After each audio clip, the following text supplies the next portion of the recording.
欢迎来到新闻和活动频道，请订阅和分享已更新有关当今最着名明星的最新信息。五一档，杨幂新片折戟，王一博口碑扑街，本次最大赢家是古天乐。五一档期的最后一天，每个电影的命运已经尘埃落定。5天时间，总票房已经突破了15亿，一家欢喜几家忧。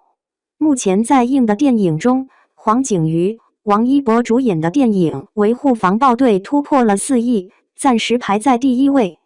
但是，这部电影的致命伤也出来了，就是口碑扑街，后劲明显不足。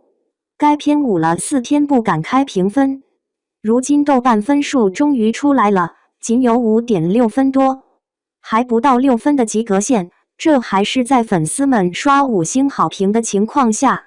电影一共101分钟，光是片尾就占了13分钟，剩下的88分钟展现内容。对比《九龙城寨》126分钟，丝毫没有注水。现在的主旋律还没有港片有诚意了吗？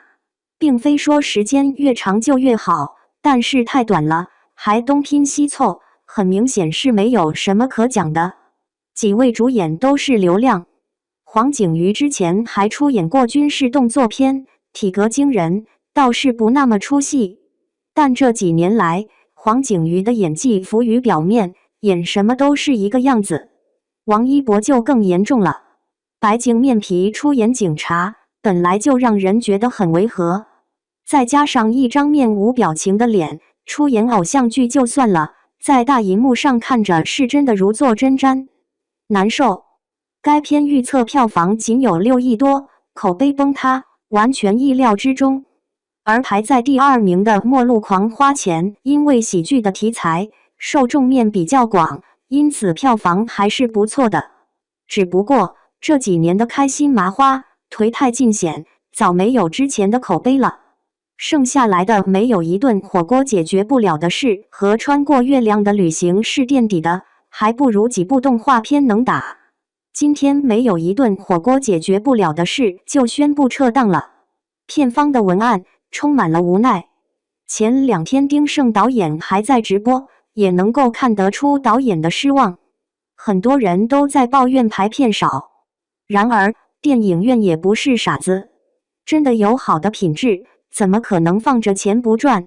说到底，电影的剧情质量各方面都乏善可陈，导演想一出是一出，当然会扑得悄无声息了。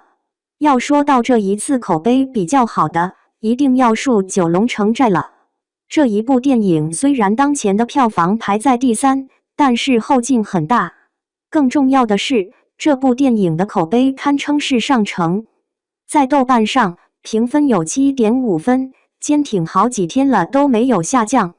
熟悉评分的观众们都知道，港片的受众较为固定，却不受豆瓣文艺青年的青睐，能够拿到这个评分，算是这几年来的佳作了。这部电影讲述了上世纪80、90年代九龙城寨的辉煌与没落。电影从头打到尾，动作戏扎实有力，拳拳到肉，玩真格了。故事的前后逻辑也很工整，有很纯正的港味和兄弟情谊展现。再加上古天乐、林峰、任贤齐、洪金宝等一众港台大咖的出演，总体来说完成度很高。观众们也不是傻子，孰好孰差还是分得清的。这部电影的投资方还有天下一，这也是古天乐的公司。古天乐不仅是主演演员，还要参与分红，因此电影走长线，预测票房达到了 7.5 亿，赚到的票房他都要参与分成的，赢了票房又收获了口碑，他才是五一档的最大赢家啊！